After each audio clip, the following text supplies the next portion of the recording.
Mount Abu में एक अनोखा नजारा देखने को मिला जब राजस्थान लोक सेवा आयोग के पूर्व अध्यक्ष, भारतीय सीमा सुरक्षा बल यानी कि बीएसएफ के पूर्व महानिदेशक महेंद्र कुमावत कचरा उठाते दिखे। जी हां, पर्वतीय पर्यटन स्थल जहां की नगर पालिका राजस्थान की सबसे धनी नगर पालिका कहलाती हैं, माउंट आबू जो कि आजकल आबूराज हैं और सच कहा गया है, कच्छे बदलने से दस्त नहीं रुका करते, यानी कि नाम बदलने से चीजें मुकम्मल नहीं हुआ करती। तो गंदगी का आलम यह है कि पूर्व आईपीएस लोक सेवा आयोग के पूर्व अध्यक्ष महेंद्र कुमावत कचरा उठाते नजर आए। आप देखें नजारे। बाद में हमने महेंद्र कुमावत से बात की।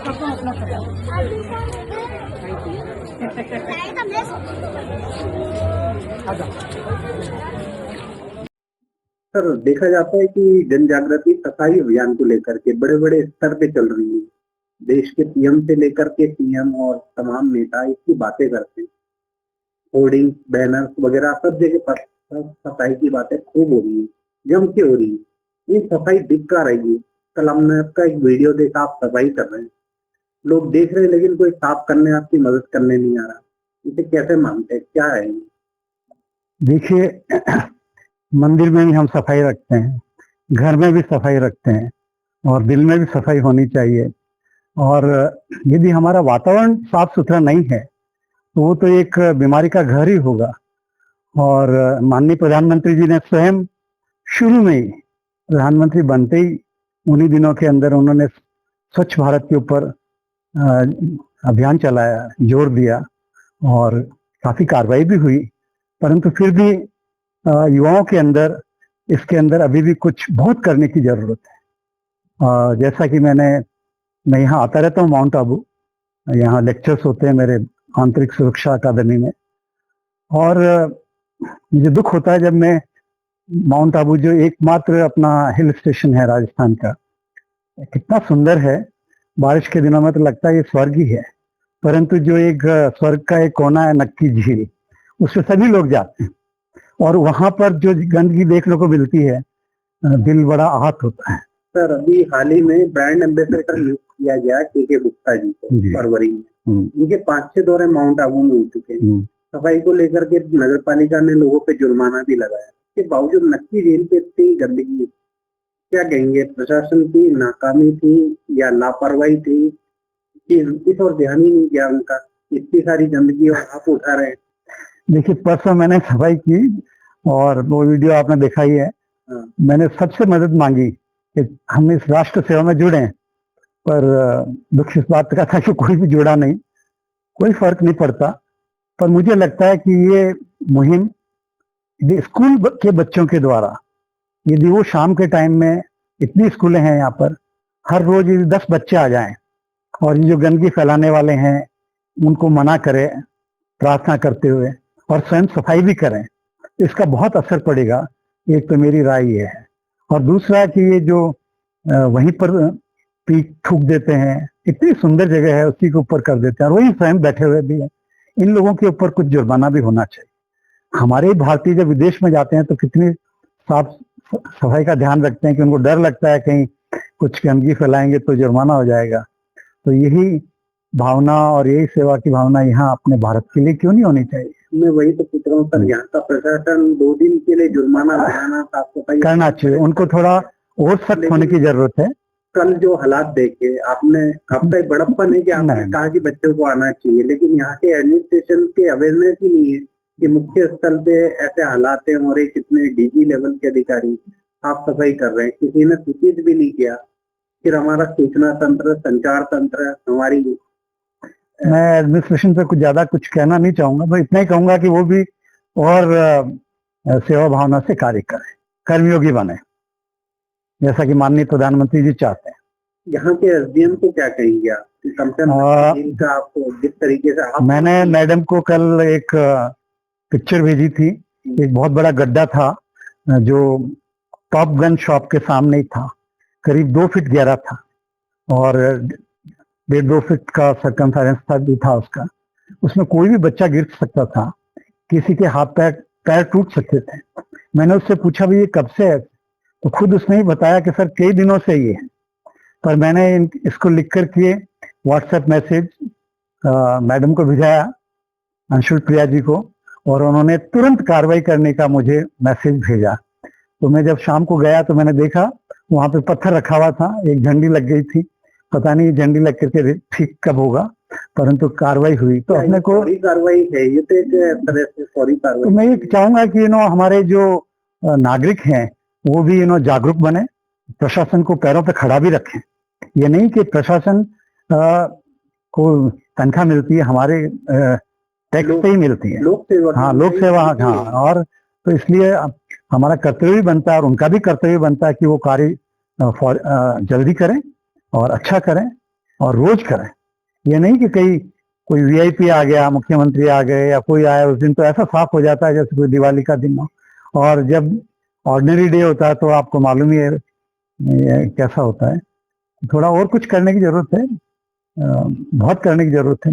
अंकित सवाल कि जब आप ये कर रहे थे आपको किसी ने पहचाना भी नहीं, ऐसे तो आपका परिचय काफी है, हमारे तो सारे लोग जानते हैं, पुलिस के भी वहाँ लोग होंगे, स्थानीय नगर पालिका के भी लोग होंगे, लेकिन जब आप कर रहे थे किसी ने इसकी सूचना स्थानीय प्रशासन को नहीं दी, या उन्हें पता लगने के बाद भी आपसे किसी ने बात की कि सर आपने ऐसा किया और वेरी वेरी सॉरी, प्रशासन की ओर से कोई इस तरह का एक्सक्यूज भी आया क्या आपके पास? मैंने प्रशासन को बताया भी नहीं कि मैंने किया, क्योंकि मैं हर बार करता हूँ, यहाँ आता हूँ तो ये मैं सोचता हूँ ये धरती माता है, भारत माता है, इसको सुंदर रखने का मेरा दायित्व बनता है। और लोग दूसरे भी अपना दायित्व जरूर निभाते हैं, वो निभाए नहीं निभाए, मुझे तो अपना कर्तव्य निभाते रहना है।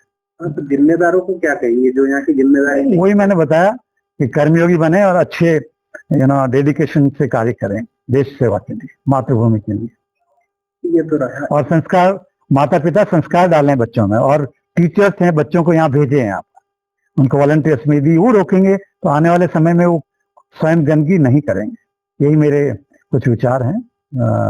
ये तो रही सफाई की बात। जब यहाँ आए थे तो जाहिर है कोई ना कोई बड़ा सब्जेक्ट लेके ही आते हैं, देश में हमारे सुधारों की बात चल रही है, तो अभी किन सुधारों की तरफ हम ज्यादा सोच रहे हैं? देखिए, सुधार तो हर क्षेत्र में हर समय जरूरी है। शिक्षा के क्षेत्र में सबसे ज्यादा जरूरी है, क्योंकि शिक्षा ही एकमात्र ऐसी कुंजी है जिससे कि व्यक्ति का, समाज का और देश का विकास होता है। दिस इज द गोल्डन की फॉर ओवरऑल प्रोग्रेस। तो शिक्षा एक गुणवत्ता पूर्वक होनी चाहिए, और शिक्षकों को भी ऐसा देश का निर्माण करते हैं तो ये सोच के पढ़ाना चाहिए कि हम देश का निर्माण कर रहे हैं, ड्यूटी पूरी कर रहे हैं। जहाँ पेपर लीक की बात आ रही है, अधिकतर पेपर लीक की घटनाएं होती है, वो अभी तक नहीं थम रही है इतना सब करने के बाद। आपने पेपर लीक की बात ही की। 2021 और 22 में 2 कमेटी बनी थी। एक कमेटी का मैं चेयरमैन था राजस्थान में, और जो हमने रिपोर्ट दी है दूसरी कमेटी में जस्टिस व्यास चेयरमैन थे और मैं मेंबर था। और इन दोनों कमेटी की जो रिपोर्ट है वो एक बड़ी व्यापक रिपोर्ट है। उसमें कई 100 से ज्यादा हमने बिंदु दिए थे, और मुझे जहाँ तक बताया गया है विश्वस्त सूत्रों के द्वारा कि उनके ऊपर उन पे कार्रवाई हो रही है, और आरपीएससी में भी हो रही है। जैसे कि कंट्रोलर ऑफ एग्जामिनेशन का हमारा एक सुझाव था होना चाहिए, एक सीनियर आईएएस ऑफिसर को कंट्रोलर ऑफ एग्जामिनेशन लगाया है, तो देखिए तब से पेपर लीक नहीं हुआ, क्योंकि उसकी जिम्मेदारी बनती है। वो यूपीएससी में भी इसी तरह का ये पोस्ट है। इस तरह की हमने कई उनको ऑनलाइन एग्जामिनेशन कराने, उसके अंदर पेपर लीक नहीं हो सकता यदि ऑनलाइन एग्जामिनेशन का सिस्टम, या केरला के अंदर जो केरला और चेन्नई के बड़े अच्छे उदाहरण है कि वहाँ पेपर कभी लीक हुए ही नहीं है 15-20 साल के अंदर, वो भी हमने सुझाव दिए थे। आशा इनके ऊपर सरकार कार्रवाई कर रही है। जो मेडिकल और इनके अन्य एग्जाम की जो पेपर लीक की घटनाएं घटी हुई, तो उन्हीं पे भी ये लागू होता है जो हमने बताया ये कि पेपर किससे बनवाया जाए, पेपर कैसे बनवाया जाए, और जहां तक हो सकते ऑनलाइन एग्जामिनेशन कराया जाए। आपको इसमें अत्यंत गंभीरता से कार्रवाई करेंगे तभी ये रुक सकता है, क्योंकि जो हमने सुझाव दिए, और जहां तक मेरा आरपीएससी के अध्यक्ष के रूप में जो अनुभव है मुझे यही बताता है कि आप यदि डेडिकेशन से कार्य करते हैं तो पेपर लीक होने की कोई संभावना नहीं है। मैं कुछ किताबें पढ़ते रहता हूँ। एक किताब मैंने फाइयान ह्यूएनसांग जो हिंदुस्तान में आए थे आज से करीब 1400 साल पहले, उन्होंने एक अपनी संस्मरण लिखे हैं उसके अंदर, और उन्होंने भारत की बहुत तारीफ की है, प्रशंसा की है। वो आए यहाँ ज्ञान लेने के लिए थे। सब कुछ तारीफ करने के बाद उन्होंने ये एक चीज लिखी जो बड़ा दुख होता है। उसने कहा भारत के लोगों के घर बहुत सुंदर हैं, साफ सुथरे रखते हैं, पर यहाँ की सड़कें बहुत गंदी है। ये उन्होंने 1400 साल पहले लिखा। और महात्मा गांधी ने अपनी आत्मकथा के अंदर, आप एक कांग्रेस के अधिवेशन में, वो उस समय एक ऑर्डिनरी कार्यकर्ता के रूप में थे, उस समय महात्मा की उपाधि नहीं मिली थी, पर उनकी जो देश के लिए या अपनी मातृभूमि के लिए वो सफाई, उसके जहाँ कैंप लगे हुए थे, ऑल इंडिया कांग्रेस कमेटी का अधिवेशन था, एक बहुत बड़ा अधिवेशन जिसमें हजारों लोग आते हैं। महात्मा गांधी खुद सफाई कर रहे थे वहां जगह जगह पर जाकर, और लोगों से निवेदन कर रहे थे, क्या आप मेरी मदद करेंगे, क्या आप मेरे साथ आएंगे, कुछ जुड़ेंगे। और खुद ही लिखते हैं महात्मा, आप खुद पढ़ सकते हैं उसके अंदर कि कोई उनकी सहायता के लिए नहीं आता। तो मुझे प्रेरणा, मैं तो महात्मा गांधी से बहुत बहुत बहुत छोटा हूँ, तो प्रेरणा के कोई स्रोत होते हैं तो महात्मा गांधी की प्रेरणा के लिए और माननीय प्रधानमंत्री जी का जो आह्वान है, ये दोनों चीजें, और मेरी खुद की जो अंदर से भावना है कि देश को तो सुंदर रखना ही चाहिए। सर आह्वान तो है, लेकिन हम प्रेरित कब होंगे? प्रेरित जब घर में, स्कूल में, अपने जहाँ जिस जगह काम करते हैं, जो लीडर्स हैं वहाँ के, और वो सब इसके ऊपर जोर देंगे, प्रतिदिन जोर देंगे। ये केवल एक विशेष अभियान या कोई जैसे वीक होता है भारत के अंदर, ये ट्रैफिक वीक या ये स्वच्छता दिवस, इससे काम नहीं चाहिए। स्वच्छता तो हर रोज रखने की जरूरत है। तो ये मेरी सोच है।